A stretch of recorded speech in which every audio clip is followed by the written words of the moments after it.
Hola, soy Matías Tabil de Asociación Libre y hoy estamos acá con la psicoanalista invitada Olga Pilnik. ¿Cómo estás, Olga? Hola Matías, ¿cómo te va? Un placer estar nuevamente dialogando con vos y bueno, y para la gente que ve y escucha, para toda la gente. Exactamente, muchísimas gracias por estar nuevamente con nosotros, Olga, haciendo como esta serie de videos sobre la fobia. Sí, es una especie de serie como las de Netflix, Fobia uno, 2 y 3. Exactamente. Estamos dialogando con Netflix a ver si quieren meter los Te digo que capítulos les de iríamos Asociación Libre. Sería divertido. Capaz necesitaríamos más produ, ¿viste? Pero bueno. sí, sí, no estaría mal un convenio con Netflix, en fin. Mal. Bueno, sí, este sería el último, porque tampoco hay mucho más. Hay algunas cosas más que quedaron pendientes, un poco de los videos anteriores y también un poco a partir de las preguntas que yo leí, los comentarios que aparecían. También a partir de ahí pensé algunas cosas más como para un poco cerrar el tema de, bueno, no cerrarlo totalmente porque uno siempre está en investigación permanente, pero Tenés que dejar una apertura para la segunda temporada. claro, sí, sí, ya Para tenemos que hablar un en gran, lenguaje Netflix. claro, un gran final, pero con, ¿viste? Para dejar para una secuela. O hacemos una precuela de cuando éramos más jóvenes y. Claro, eso estaría bueno, cuando éramos más jóvenes, eso me encanta. O sea, con el túnel del tiempo tiene que ser. Ay, ¿por qué? En Este, algún momento se podrá. Yo no sé. Bueno, Sí, Einstein deseos decía que sí. fáusticos, uno nunca renuncia a los deseos fáusticos.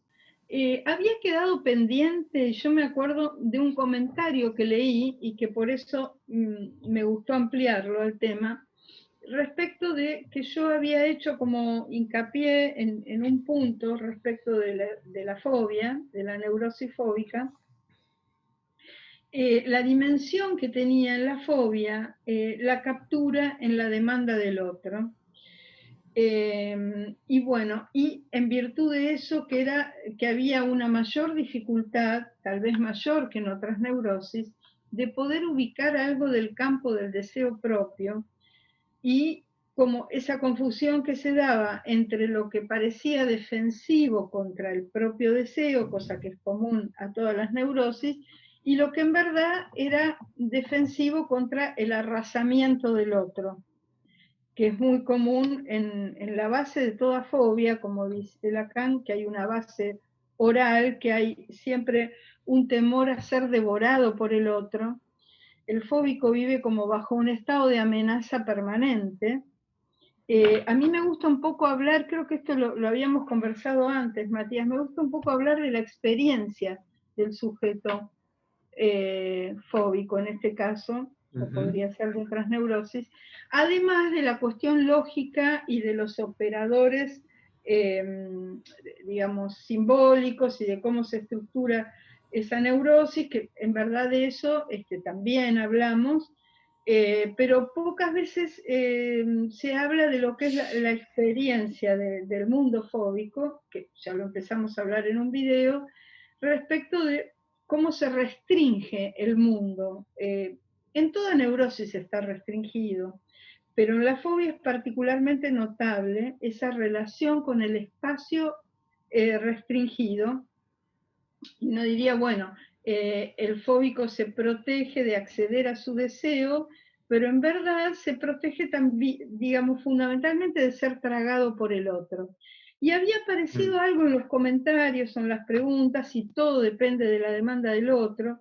Y entonces ahí es donde yo pensé para poder responder a ese comentario, que en verdad lo importante no es tanto la intensidad de la demanda del otro, que puede ser más o menos intensa en cualquier neurosis, sino la operatoria bastante fallida, que también es fallida en todas las neurosis, pero en la fobia me parece que un poco más, o bastante más, la operatoria muy fallida, muy deficitaria, del significante del nombre del padre, del operador del corte, de algo que garantice un 3 que lo saque al sujeto de esa captura entre dos, como estaba Juanito con su mamá, como lo desarrolla Lacan en el Seminario 4. El caso de Juanito es interesante porque uno podría pensar que, a ver, para pensarlo en términos más de cómo es la realidad, después hablamos también del plano significante, porque una cosa no quita la otra, ¿no? Está bueno, sí, que poder integrar. Claro, porque si no es todo el tiempo lo que está cifrado, el significante, lo cual yo también desarrollo eso, pero también hay que hablar de las cosas que efectivamente ocurren, porque es lo que los pacientes traen y también a nosotros nos ocurren cosas, o sea, no vivimos en el significante. Todavía no. Entonces, no, porque parece como un mundo, Como Neo, que ve la Matrix. No sé si lo viste. sí, Bueno, sí, cuando se conecta, cuando se da cuenta. Capaz a Lacan le pasó, ¿viste? Que veía el entramado simbólico como Neo, el código. sí, pero bueno, digo que el caso de Juanito es interesante porque uno llega a pensar, ahí donde hay una operatoria muy deficitaria del operador del corte, yo digo el padre porque, a ver, acá vamos a hacer una aclaración también. En el Edipo clásico y en las familias clásicas aparece el padre como operador del corte. Digamos que no siempre es así. Ahora hay que hacer esta aclaración, lo cual me parece importante porque hay familias que se conforman de otra manera.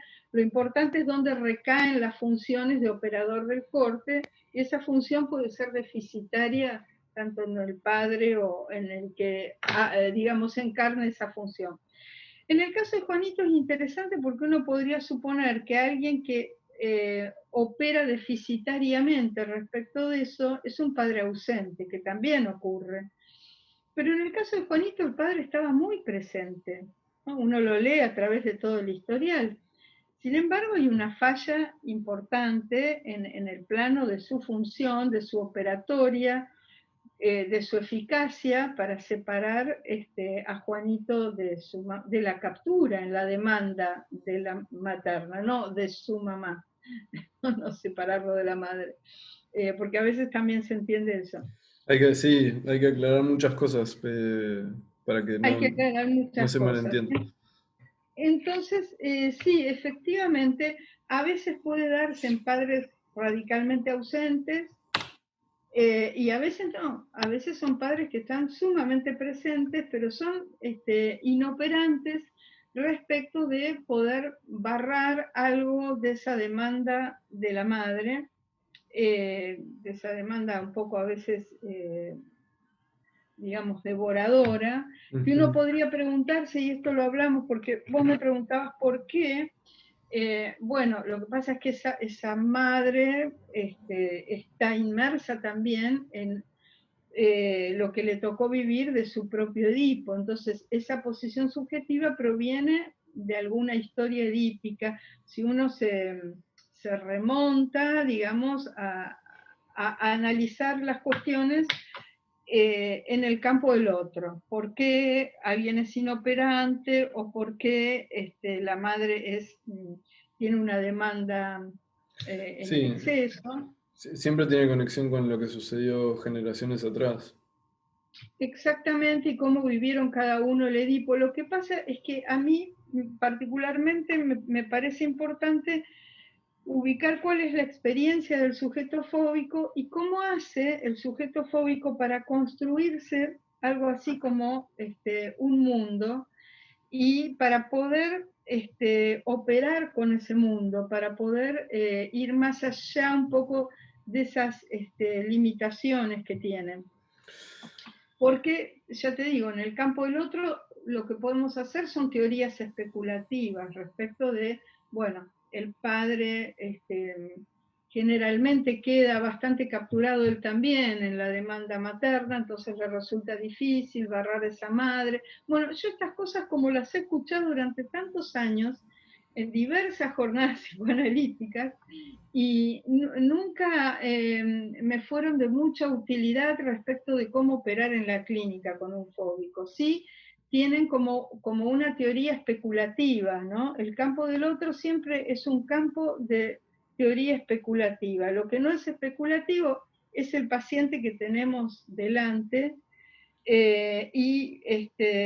lo que plantea de su propia experiencia y cómo se las arregló para, en ese campo donde algo no le garantizaba el corte, poder ubicar algunos operadores, algunas suplencias que le permitieron acceder al mundo de alguna forma.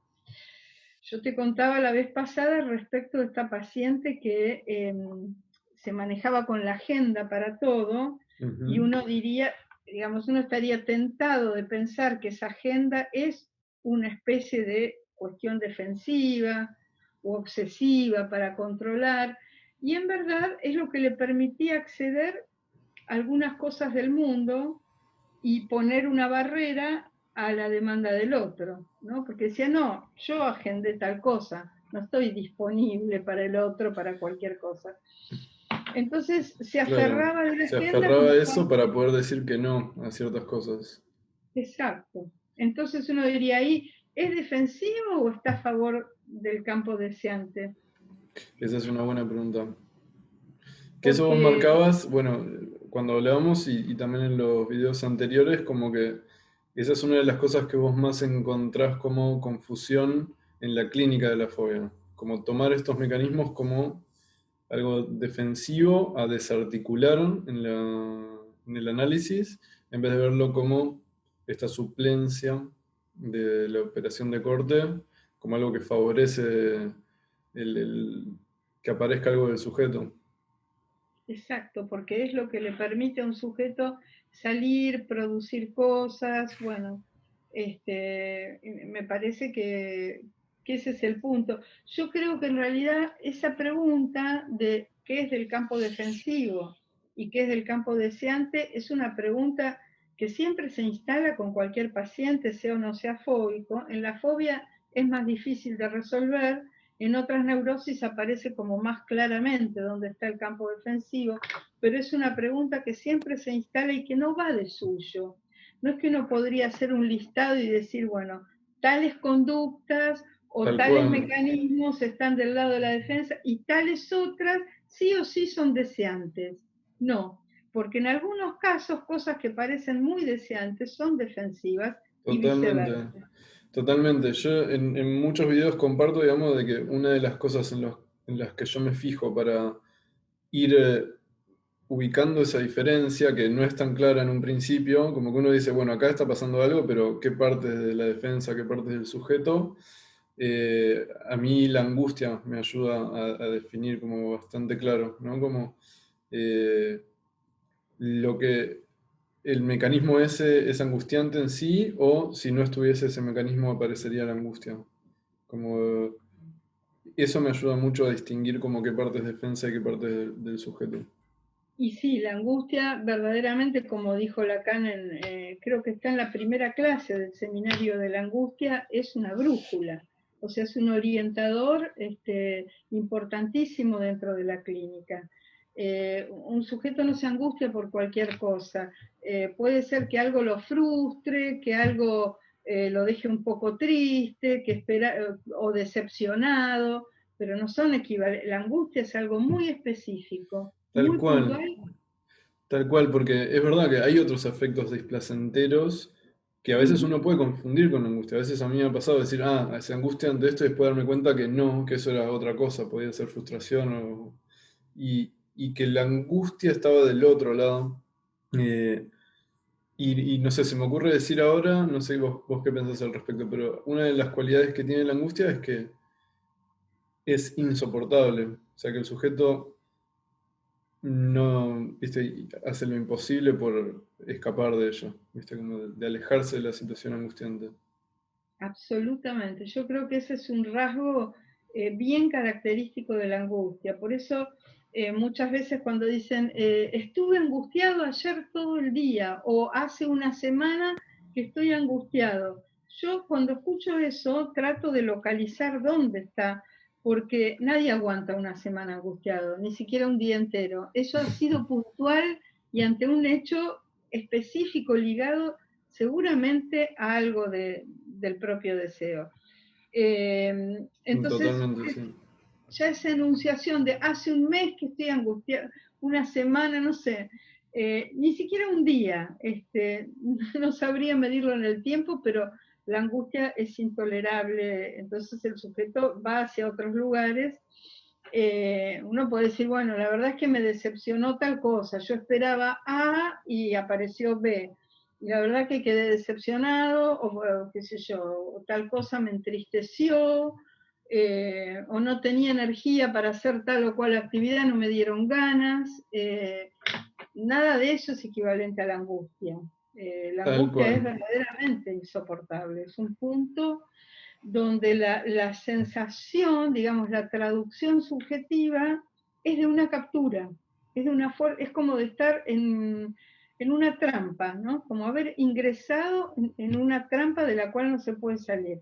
Es como verdaderamente desesperante. Es una gran distinción la que estás haciendo, sí. Sí, Porque yo muchas veces he hablado y he marcado ese punto, digamos, la angustia sirve para distinguir estas cosas en la clínica, ¿no? Por donde puede pasar el deseo, pero acá estamos también aprendiendo a distinguir la angustia verdadera, digamos, de todas las cosas que se pueden confundir con la angustia, o que incluso las personas pueden decir estoy angustiado, pero no es verdaderamente eh, la angustia.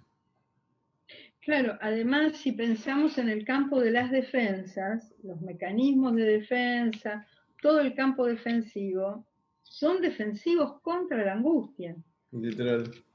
Y la angustia es angustia de castración. O sea que todos los mecanismos de defensa de alguna manera reportan, por así decir, reportan al narcisismo, reportan a que el sujeto no se disuelva en esa angustia. Entonces yo te diría, para volver a la diferencia con las otras neurosis, que en la histeria y en la neurosis obsesiva los mecanismos de defensa están mucho más elaborados. Antes, para hablar desde una perspectiva más lacaniana, porque Lacan no habla de los mecanismos de defensa, en el otro video dijimos, bueno, esas neurosis elaboran mejor la angustia y la inhibición, ¿te acordás que lo habíamos dicho? Ujú. No nombré el tema mecanismos de defensa porque eso no ingresa en el discurso lacaniano, pero si uno va bueno, a lo que decía Freud, a lo que decía Ana Freud, que fue quien tematizó el tema de los mecanismos de defensa, y algunos postfreudianos, bueno, puntualmente las neurosis, tanto la neurosis obsesiva como la histeria, los mecanismos de defensa están más disponibles para el sujeto. Si uno va a pensar que, bueno, los mecanismos de defensa son totalmente negativos porque lo defiende al sujeto contra el deseo. Sí, pero también lo defiende de no caer en una angustia arrasadora, o sea, lo sostienen. De alguna manera, tienen que operar. Claro, ahí me sale preguntarte como, suponete, en la neurosis obsesiva e histeria, que vos decís saben elaborar mejor el tema de la angustia, es que tienen mejores mecanismos de defensa, digamos, o que también pueden darle más lugar, o que se puede inscribir un poco más esa castración. Como que no hace falta Ah, defenderse tanto contra ello. es interesante como lo planteas, muy, muy interesante la pregunta, porque, claro, una vertiente sería, ¿se saben defender mejor o tienen mayor posibilidad de escritura de eso, ¿no? Bueno, una respuesta sería la cañana y otra sería post-freudiana, como, bueno, los post-freudianos te dirían, se saben defender mejor, tienen los mecanismos de defensa más, digamos, elaborados. Y los lacanianos te dirían, bueno, tiene mayor posibilidad de escritura, mayor capacidad de soportar esos embates de la angustia y poder escribirlos del lado del sujeto. Bueno, con lo cual yo creo que quedaría pendiente, a mí me parece que uno pasa demasiado rápidamente por el concepto, algunos conceptos que provienen de los post-freudianos, quedaría como pendiente para investigar verdaderamente qué son los mecanismos de defensa y de qué manera operan, porque hay algo de lo simbólico ahí operando, no es todo resistencial, porque si uno dice que hay neurosis que son capaces de elaborar mecanismos de defensa y otra que viene tecleando un poco, digamos, que le cuesta mucho más, quiere decir que ahí hay una intervención, una operatoria de la dimensión simbólica, no es todo puramente imaginario y defensivo, exclusivamente, aunque se llamen mecanismos de defensa, porque si no, no habría esa valoración, digamos, que habría que pormenorizar un poco más en la cuestión, para lo cual habría que tomar el libro de Ana Freud y trabajarlo en profundidad. Y me quedé con esto que decías de, como, creo, si entendí bien a dónde ibas, estabas como queriendo rescatar de los mecanismos de defensa su parte positiva. Como decir, no, no porque sean mecanismos de defensa y que se defiendan contra el deseo y que sostengan el narcisismo, son 100% negativos, sino que el hecho de que podamos catalogar mecanismos de defensa más precarios y otros más elaborados implica que los más elaborados tienen cosas más positivas, o sea que algo de positivo Exacto. tienen. ¿Eso Sí, entendí? sí, yo creo que los más elaborados se acercan un poco a, digamos, a algo que tiene más que ver con la sublimación o con una operatoria donde está involucrado el plano simbólico, que no son simplemente defensivos contra el propio deseo, sino que posibilitan hacer algo. Porque el sujeto no puede vivir de cara a lo real de la mañana a la noche, porque es una vida invivible. Y No, ni sería muy siquiera los, raro. y ni siquiera los que teorizan eso viven de esa manera. ¿Pero Para alguien nada teoriza viven de eso. eso? A veces no se dice así, de esa manera tan contundente, pero uno lo escucha en algunos circuitos lacanianos, como que, bueno, habría que desmantelar toda defensa contra el deseo y vivir en un campo Pero, verdaderamente es una claro, vida invisible esa. es que es muy raro. Además, Lacan mismo articuló que el inconsciente tiene una pulsación, o sea, que se abre y se Claro, cierra, o sea. una apertura y un cierre, y hay momentos privilegiados de aparición de lo inconsciente. Hablo de formaciones del inconsciente, por lo tanto, si hay formaciones, no hay un permanente estar en el inconsciente, no es óntico el inconsciente, ¿no? Eso ya queda aclarado en el seminario 11 respecto de esa aparición fulgurante, esa tiqué, ¿no? No es algo que está de manera óntica permanentemente y solamente uno tiene que trabajar Claro, contra las defensas para llegar a ese es lugar. que No, justamente esa distinción que vos haces de que no tiene una naturaleza óntica, no podría tener esa naturaleza de vacío si estuviese todo el tiempo. exactamente, O sea, claro. necesitan aparecer cada tanto en un relámpago para Y sí, tener esa...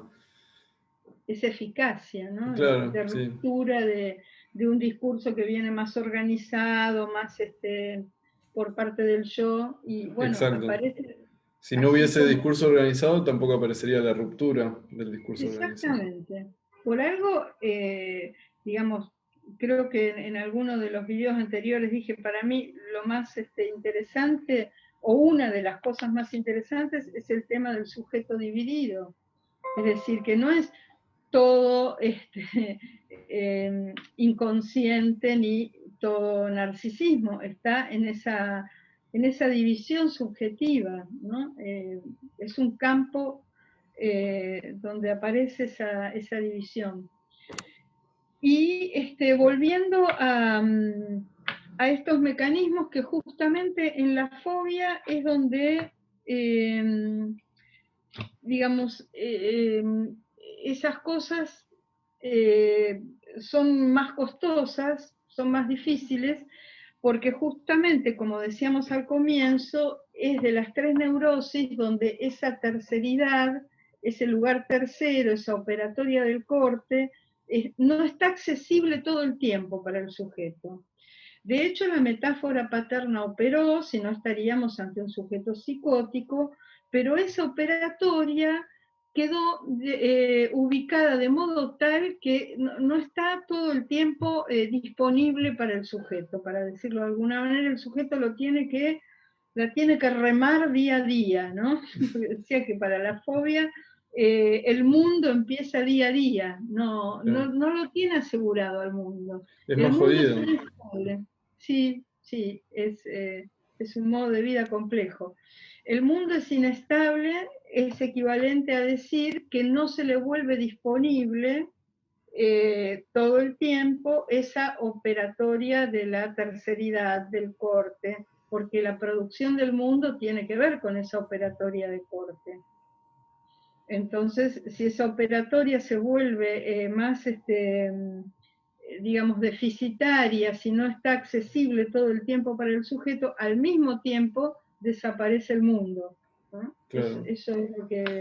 Y, y en la clínica, digamos, ¿cómo ayudas al sujeto para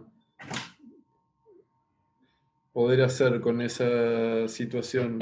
¿Ayudas a construir suplencias o cómo serían? Sí, básicamente sí, está bien orientada lo que me decís porque es exactamente lo que hago. Y es lo que da resultado con fobias. No me gusta la palabra grave porque, bueno, eso es una palabra que viene más del campo de la medicina, pero con fobias importantes, digamos, sí, ayudar a construir suplencias, que no tiene que ver con una laborterapia ni mandar al sujeto a tejer macramé, como decían a veces que se hacía con la psicosis, sino que, bueno, que el mundo se vuelva posible. En realidad, por ejemplo, una de las formas como yo trabajo con las fobias es a veces en la sesión misma hacer alusión a elementos que son del mundo, cosa que no hago con otros pacientes. Mira, Por ejemplo, hablar del clima, de si hace hmm, frío, si hace calor, si, qué sé yo, eh, estaba tomando un café, o sea, aludir a algo que ponga como una fuera de estrictamente digamos, lo que uno hace con los pacientes, que comienza la sesión. Hago esas alusiones así como muy casi distraídamente, ¿no? mira, está muy interesante eso, porque es como que eh, le estás diciendo, si entendí bien, algo, o sea, como algo así como, no es que solo existe nuestra relación y el juego de demanda y deseo entre nosotros, sino que yo estaba haciendo otra cosa antes y el mundo existe más allá de esto que está pasando ahora. Exactamente, opera como terceridad, Mm, absolutamente. Por eso lo introduzco eh, a, a propósito, digamos. A propósito, digamos, si ya me sale solo, además, porque es como que lo tengo incorporado. Cuando estoy ante un paciente que está en esa dimensión de la fobia, inmediatamente empiezo a hacer alusión de cosas, empiezo a volver el mundo un poco real dentro de la sesión. está Si re hace frío, si interesante. tengo la estufa prendida o no, ese tipo de cosas, qué sé yo. Bueno, Bueno, a mí me pasaba hacer esa intervención, pero sin saber que era una intervención, porque antes de la pandemia, sobre todo cuando venían acá al consultorio, subíamos el ascensor y en el ascensor de algo tenés que charlar, salvo algunos que no les gusta charlar. Y yo siempre empezaba charlando del clima, porque era así que 10 millones de veces por día diciendo, che, ¿viste el calor que hace? Sí, no sé qué. Siempre la misma charla. claro, pero fíjate, vos sabés que hay algo que a mí me resulta muy interesante con el clima,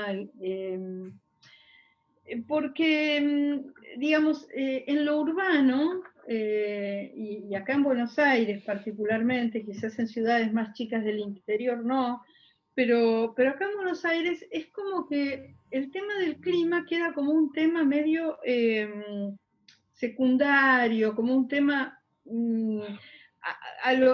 es un tema que se lo trata con cierto tono despectivo. Uy, vas a hablar del clima, es como decir, es la nada misma, es como que cuando hablas del clima es porque no hay nada para decir.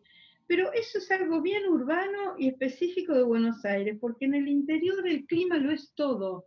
La gente habla del clima y es algo importantísimo porque el clima define las cosechas, lo que va a ser en el día, si va a poder salir o no de su casa, si el clima es fundamental.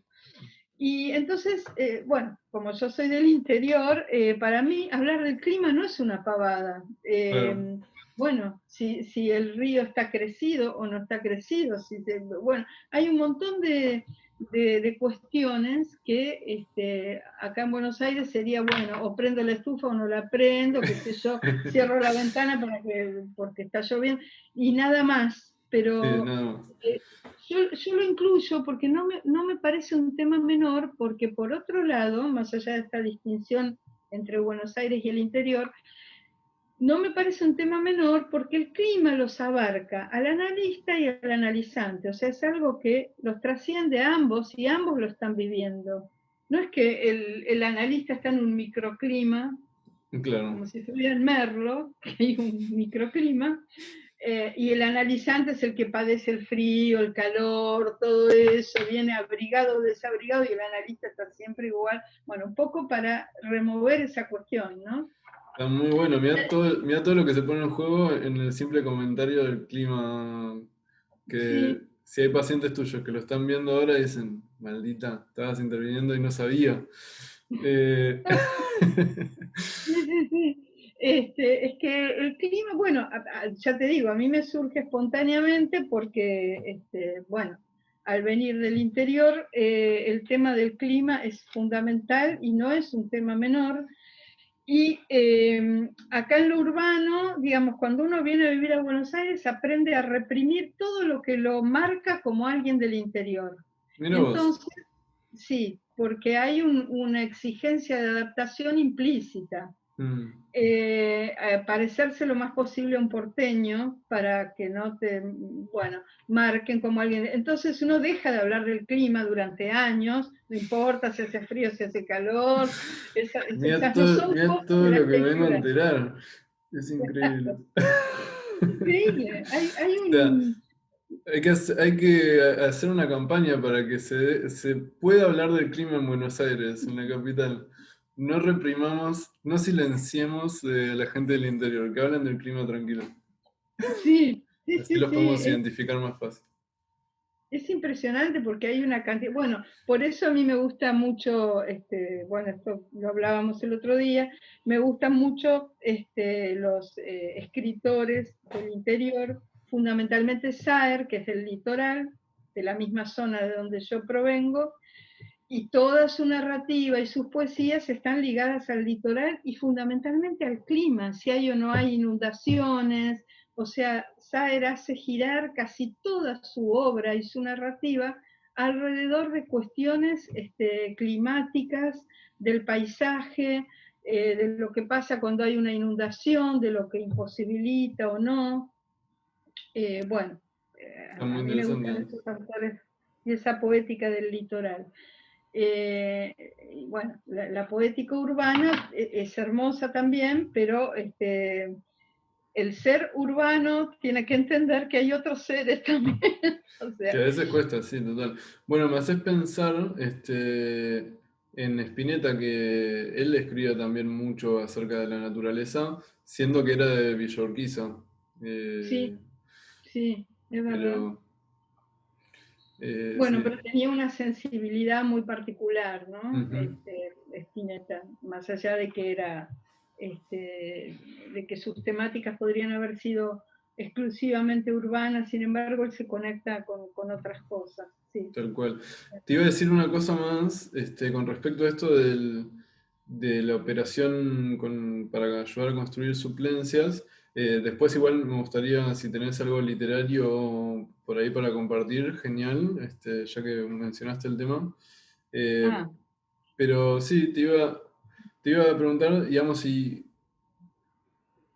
esto del clima que vos mencionabas, supongo que si vos captás que la persona ya está en un intento de construir una suplencia por un lado, le das lugar a eso que ya está en camino, o cómo, de qué otra forma se ayuda con ese fin. Sí, muchas veces ya están en camino de construir esas suplencias, es lo ideal. Eh, sí, una de las cosas es esto de incorporar, bueno, la primera cuestión que creo que la había mencionado en el primer video, El mundo de la fobia, es esto de en el campo transferencial garantizar el estar ahí, o sea, hacer hincapié en eso más con estos pacientes que con los que no son fóbicos. Bueno, como garantizar ese espacio, lo cual de alguna manera invierte esa cuestión de la demanda devoradora, porque no es que el analista le demanda nada, sino que le dice, estoy acá. Claro, no Eso, es vos tenés que estar acá, sino este espacio está claro, acá, vos podés venir, podés no venir. exactamente, sí, eso es importante. Esa es una de las cuestiones. Otra es esta que te digo de incluir cosas del mundo de manera eh, casi como distraída o como casual, o como, bueno, este, bueno, a ver, ¿qué otras cosas? Respecto del objeto fobígeno, ahí hay como toda una discusión alrededor del objeto fobígeno, porque, bueno, hablando hace poco con Jorge Reiter, justamente, él me recordaba algo que dice Freud respecto del objeto fobígeno, que es, bueno, en algún momento hay que meterse con ese objeto, o sea, no puede permanecer siempre como en ese plano de lo inaccesible, de la fobia y qué sé yo. Eh, yo estaría de acuerdo, a mí me parece interesante. El tema es de qué manera eso va ingresando, porque no creo que se lo pueda confrontar al objeto fobígeno de una manera, como decir, violenta, ¿no? Introducir eso, porque eso produciría una respuesta claramente resistencial. Mm, Sí abrirlo en el campo asociativo, que eso también lo comentamos en otro video, ujú. eh, y en algún momento, bueno, aparece también a través de sueños, de distintas cosas. Eh, en algún momento, algo de ese objeto fobígeno empieza como a ceder. Eh, yo diría, yo haría una excepción con esto en función de mi experiencia, ¿eh? No, no es que está teorizado explícitamente. Eh, Tal vez las fobias sociales, las fobias a salir a la calle, o ese tipo de fobias, es más fácil, digamos, que algo de esto, en la medida en que empiezan a incorporar esta relación al mundo, pueda solucionarse. El tema, para mí, la mayor complejidad está en las zoofobias. ¿En serio? Mirá. Eso tiene un grado de fijación inmenso. Alguien que es fóbico a los perros, a los gatos, por decirte algo, a los pájaros, bueno, en el caso del hombre, los lobos en su momento. Es muy difícil que eso de alguna manera ceda totalmente. Puede Mm, ser que no salga corriendo si ve un gato, pero en el caso de que sea un gato, pero de ahí a que adopte un gato es muy difícil, claro, digamos entiendo, que, entiendo.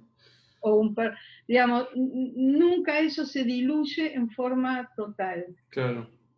Mi visión personal de eso, que es totalmente discutible, no, no está teorizado, lo tengo en un plano de investigación, es que en realidad hay algo en la fobia, como aparece en algunas psicosis o en algo, que entreven alguna verdad que tiene que ver con que hay algo del reino animal que está claramente separado, por así decir, y que pertenece a otro lugar, por más que existan los animales domésticos, que haya miles de fotos con las mascotas en Facebook y estén totalmente asimilados, y haya negocios que vendan suéteres para perros y no sé qué. Y bueno, el capitalismo aprovecha todo eso, obviamente, para vender cosas, para pájaros, para qué sé yo. Por más que eso esté asimilado de esa manera culturalmente, el reino animal sigue siendo un lugar otro. Y me parece que oscuramente, de alguna manera, el fóbico eso lo percibe, lo tiene ubicado en un animal en particular, a lo mejor, o en varios, pero hay algo de verdad en eso. Por eso queda como algo un poco irreductible. Las zoofobias son como ahí, como un tema donde, digamos, el reino animal es verdaderamente un reino animal, no es Sí, no sí. es humano. La neurotización y el adoptar mascotas y demás es algo que proviene del campo cultural y está fomentado además, y bueno, para mi gusto hiper desarrollado, pero en realidad, salvo en el campo, no en los medios urbanos, otra vez la diferencia entre lo urbano y el campo es un tema que me interesa, o entre lo urbano y poblaciones pequeñas del interior, porque ahí los animales tienen su vida como animales, digamos, no se incorporan a lo cotidiano, no duermen arriba de los sillones, tienen como una vida ubicada. Claro, no domesticada. Claro, claro. Y entonces la relación de la gente que está en el campo con los animales no es que sea una relación más cercana que alguien que vive en la urbe. Yo diría al contrario, porque los tienen ubicados en el lugar que efectivamente los animales tienen, no los incorporan a su vida, no comen con Claro. los animales, no. ¿Dirías que en alguno de los dos casos es más frecuente las zoofobias? Si en el campo o en lo urbano. ¿O es indiferente? Y la verdad que eso todavía no lo pensé, no sé, tendría que verlo, no lo tengo en claro porque además esto, ya te digo, es algo que está para mí todavía en un estado muy de investigación, no lo tengo totalmente Sí, se resuelto. me ocurrió por esa diferencia del lugar que tienen los animales en ambos lugares, como para ver si eso influía en si aparecía una zoofobia o no, pero no lo sé. No sé, la verdad que eso no lo sé. Yo, bueno, obviamente los pacientes que atiendo, bueno, no tan obviamente, podrían provenir del campo, son gente básicamente urbana. No he tenido la posibilidad de corroborarlo. No lo sé si hay fobias o zoofobias en gente que vive en medios rurales, eh, o no las hay, o si son distintas. Eh, pero por eso te decía que hay como varios planos en esto y que yo no descartaría ninguno, porque en uno de los videos hablamos de cómo ese animal al cual se le tiene fobia, como lo trabajamos en Juanito, tiene cifradas a la vez las letras que tienen que ver con su nombre propio, con el de Freud y algo del campo, digamos, de su deseo, y siempre están cifradas esas letras en el objeto fobígeno, o como lo llama Lacan, el significante fobígeno. Ese plano está, pero no deja de estar el plano de el animal que verdaderamente existe, ¿no? Claro, sí.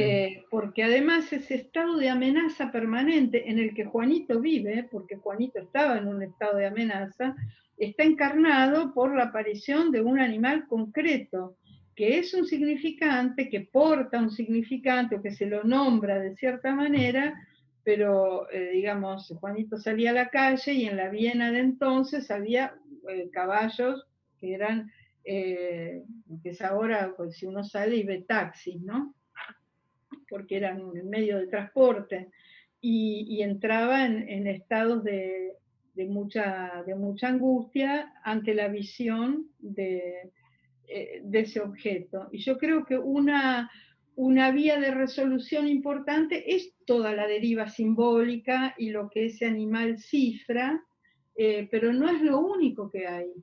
Eh, Claro, Hay claro. algo de real en ese animal, sí. Sí, está bueno. Y con esto que vos decías, como que en algún momento hay que enfrentarse al objeto fobígeno, ¿enfrentarse qué significa? Y poder sería poder superarlo. Yo entiendo que tiene que ver con que alguien, bueno, si está en un lugar y hay un animal circulando en una casa de visita o lo que sea, no salga huyendo, sino que Claro, lo pueda claro. tolerar.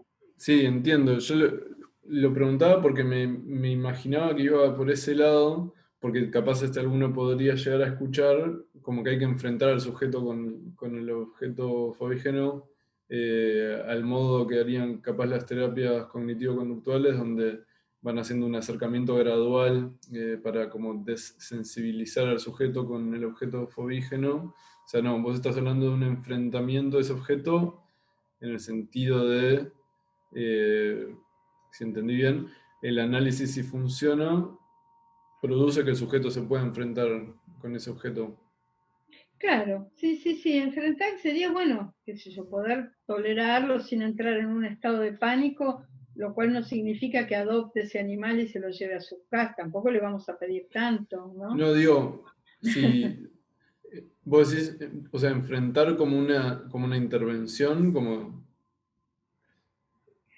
Em, yo creo que se produce más bien como por añadidura, como claro, el claro. trabajo analítico va en el sentido de trabajar con lo que ahí está cifrado, con el plano significante, por un lado, por otro lado, habilitar cierto campo que parecería defensivo, pero que en realidad no lo es, que fue lo que hablamos al principio, para que tengan ese anclaje al mundo, esa relación al mundo, que puedan sostenerse en eso.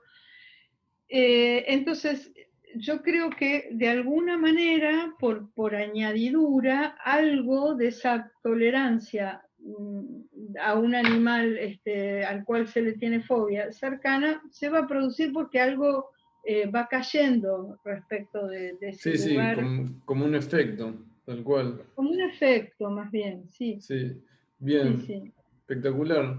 Escúchame, Olga, y Eh, ¿querés compartir algo de lo literario como para cerrar? Sí, justamente, bueno, en función de todos estos intercambios que fuimos teniendo acerca del campo de las defensas y lo resistencial, ¿no? Que, digamos, Lacan no habla de mecanismos de defensa, lo dijimos ya, sino que todo el campo del narcisismo es un campo defensivo. Lacan habla de defensas digamos, defensas narcisistas, dice, y toda digamos, toda la energía que se le pone a veces a la cuestión de combatir las defensas o combatir las resistencias, cuando en verdad el trabajo, por lo menos desde mi opinión, va por el lado de ahí donde el sujeto se está produciendo, en su plano de producción, en su plano deseante, y no estar tan atento a qué se resiste. Bueno, lo que hablamos el otro día, escuchando una conferencia de Alan Pauls, que es un escritor al que sigo mucho, sobre todo en el plano de sus ensayos y de su teorización literaria, él decía, a través de una pregunta que le hizo el público, respondiendo una pregunta respecto del ego, del narcisismo del escritor, y él decía, el ego o el narcisismo son falsas ideas acerca de los problemas que uno tiene como escritor, ¿no? Él se incluía ahí como escritor. El narcisismo es más bien un error de lectura y se resquebraja muy fácilmente. Cuando hay un escrito, el ego queda totalmente vulnerable. El ego es lo más vulnerable y frágil que hay. La escritura lo diluye. Cuando hay un texto en el medio, el ego se acaba muy fácil. Mirá qué lindo. Sí, y me encantó, realmente me encantó porque dije, bueno, me está aportando material para pensar, porque uno diría, bueno, él hablaba específicamente del escrito porque es escritor, pero uno lo podría decir en general, cuando hay producción, Claro, yo cuando lo hay entendí así también. deseo, Sí, la defensa o la resistencia se deconstruye sola, ¿no? Él lo dice de otra manera, pero bueno, es que este, es inevitable, digamos, si uno produce algo, por un lado, no darle lugar a algo del deseo, y por otro lado, que se curta el narcisismo, porque en cuanto uno produce, como que la realidad te devuelve todo todas cosas que lo van curtiendo, que lo van como dañando, resquebrajando, como dicen. sí, sí, yo creo más en el quiebre del narcisismo que en su potencia, digamos. Ujú. Es ya un engaño creer en el narcisismo potente, ¿no? Lo cual Es nos mucho, lleva, sí, es mucho menos potente de lo que se piensa, sí. claro, totalmente. Y, digamos, planteando esto, ¿no? Cómo la producción o la escritura eh, resquebraja algo del narcisismo, uno podría decir, por eso, digamos, una de las mejores defensas narcisistas es la evitación de la producción o del acto, Exactamente, exactamente. para Bueno, que quede en el terreno de la así que fantasía. Eh, bueno, tuvimos que cambiar de posición porque la compu de Olga estaba a punto de fallecer y ahora estás ahí con menos luz, pero conectada a la pared. Bueno, habíamos terminado en este tema de que si la producción inevitablemente va a destruir algo del narcisismo, uno de los mejores modos de defensa que tiene el narcisismo es evitar la producción, evitar el acto. exactamente, exactamente, porque yo diría que ahí es donde se ve la mayor eficacia. Eh, no tanto en la dimensión de los mecanismos de defensa o en lo que habitualmente uno piensa como resistencial. La mayor resistencia es a la producción o al acto, ¿no? A poder producir, hacer algo, lo que sea. Bueno, en el caso de lo que estaba trayendo de esta cita de Alan Pauls, se refería exclusivamente a la escritura, pero puede ser cualquier cosa en el campo que ese sujeto está produciendo. Entonces, el problema del acto, que es un problema que ya lo habíamos hablado, es común a todas las neurosis. Las tres neurosis tienen complicado el acto, porque el acto es un modo de salida de la neurosis, de algún modo. Claro. Pero en la fobia está un poco más complicado. Entonces, sí, efectivamente, el modo en que el narcisismo queda hackeado es con la producción del sujeto, con la producción ligada al campo de su deseo, ¿no? Sí. Está buenísimo, sí, sí, me hace pensar, ¿no? Eh, o sea, en la fobia vos decís como que el acto está más hackeado. Me da la impresión que sí, quizás no en todas las fobias, depende y depende también el material con el que fue tramando, digamos, su salida al mundo. Yo no sé en el resto de las actividades o de las cosas, pero en la escritura, que es quizás en lo que tengo más relación también por mi propia relación con la escritura, en la escritura yo diría que ahí la fobia es donde de alguna manera tiene menos problemáticas, porque la escritura básicamente es una actividad que se puede llevar adelante en soledad. Si bien después hay un montón de instancias de corrección, de trabajo de edición, de la publicación, de bueno, muchas instancias que no son solitarias todas, pero el acto en sí de la escritura es un acto favorable para los fóbicos. Vamos a decir. Claro, es como que Este, es un acto, pero que puede mantenerse un poco lejos del sí. mundo por un tiempo, al menos. Por lo menos una parte. Después ya lo que es la edición, el trabajo con la editorial, la publicación, lo que hacen las editoriales que después llevan a los escritores a que hagan reportajes o a que estén en la feria del libro firmando ejemplares. Bueno, ya todo eso implica todo un mundo que Claro. no es fácil, por lo menos para algunos, no digo para todos, pero para algunos escritores no es tan fácil ese mundo. En cambio, el hecho en sí de la escritura es un hecho solitario, entonces está más favorecido eso. Así que bueno, vamos a dejar acá entonces esta temporada, este gran La temporada de final. Netflix. Queda la secuela o precuela. Vamos a ver si podemos volver en el tiempo o maquillarnos muy bien como para parecer más jóvenes. Muchísimas gracias, Olga, por haber estado acá en esta serie sobre la fobia y bueno, te esperaremos para nuevos videos. Bárbaro. Gracias, Matías. Gracias por este espacio y por poder desarrollar estos temas que, bueno, hacen tanto a la clínica, ¿no? Totalmente. Además, yo me nutro mientras los hacemos, así que genial. Buenísimo. Bueno, muchísimas gracias. Espero que les haya gustado y la seguimos la próxima sesión.